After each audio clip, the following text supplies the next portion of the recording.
Hi friends, പുതിയൊരു വീഡിയോയിലേക്ക് എല്ലാവർക്കും സ്വാഗതം. ഇന്ന് നമ്മളുടെ മേത്തി പൊറോട്ടയാണ് ഉണ്ടാക്കാൻ പോകുന്നത്. അപ്പോൾ നമുക്ക് വീഡിയോയിലേക്ക് പോകാം.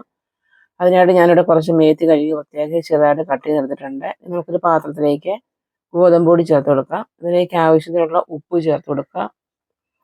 കുറച്ച് മുളക് പൊടി ചേർത്ത് കൊടുത്തിട്ടുണ്ട്.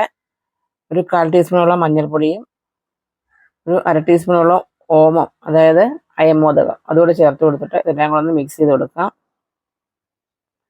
ഇതിലേക്ക് ഇഞ്ചി ചെറിയൊരു കഷ്ണം ഇഞ്ചിയും പച്ചമുളക് ഒരെണ്ണം ഇതിലേക്ക് ഒരു അല്ലി വെളുത്തുള്ളിയും കൂടെ ചതച്ചതിന് ശേഷം അത് ചേർത്ത് കൊടുത്തിട്ടുണ്ട്. ഇനി ഇതിലേക്ക് ചെറുതായിട്ട് കട്ട് ചെയ്ത് വെച്ചിരിക്കുന്ന മേത്തി ചേർത്തിട്ട് ഒന്ന് മിക്സ് ചെയ്ത് കൊടുക്കാം. ഇനി നമുക്കിതിലേക്ക് ഒരു 2 സ്പൂണോളം തൈര് ചേർത്ത് കൊടുത്തിട്ടുണ്ട്.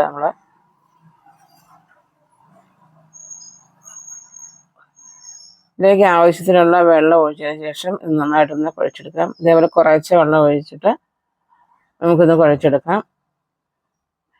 കുറച്ച് ഓയിലും കൂടെ ചേർത്ത് കൊടുക്കുന്നുണ്ട്. ചേർത്ത് കൊടുത്ത് നന്നായിട്ടൊന്ന് മിക്സ് ചെയ്തതിന് ശേഷം നന്നായിട്ട് കുഴച്ചെടുത്തിട്ട് ഇതിൻ്റെ പുറത്ത് കുറച്ച് ഓയിലും കൂടെ ഒന്ന് പുരട്ടി കൊടുക്കാം. അതിന് ശേഷം ഇതൊന്ന് അടച്ചു വയ്ക്കാം. ഒരു 10 മിനിറ്റോളം നമുക്കൊന്ന് അടച്ചു വയ്ക്കാം. ഇനി നമുക്കിതൊന്ന് ഇതേപോലെ കുറച്ച് വലിയ ഉരുളകളാക്കി എടുക്കാം. അതിന് ശേഷം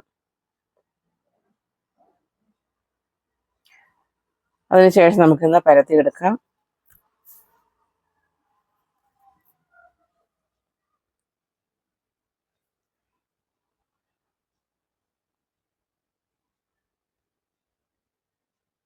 അപ്പോൾ നമ്മളിന്ന് പരത്തിയെടുത്തിട്ടുണ്ട്. ഇനിയും ചൂടായ തവയിലേക്ക് ഇട്ട് കൊടുക്കാം.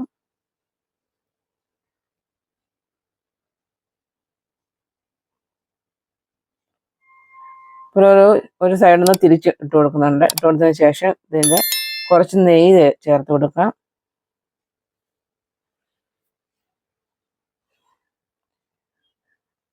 ഇനി നമ്മൾ മറ്റേ സൈഡും തിരിച്ചിട്ട് കൊടുത്തിട്ടുണ്ട്.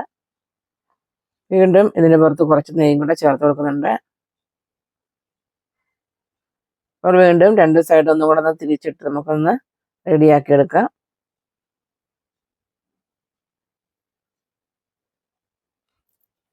ഇപ്പോൾ ഇത് റെഡിയായി വന്നിട്ടുണ്ട്. ഇനി ബാക്കി ഇരിക്കുന്നതും ഇതുപോലെ നമുക്ക് റെഡിയാക്കി എടുക്കാം.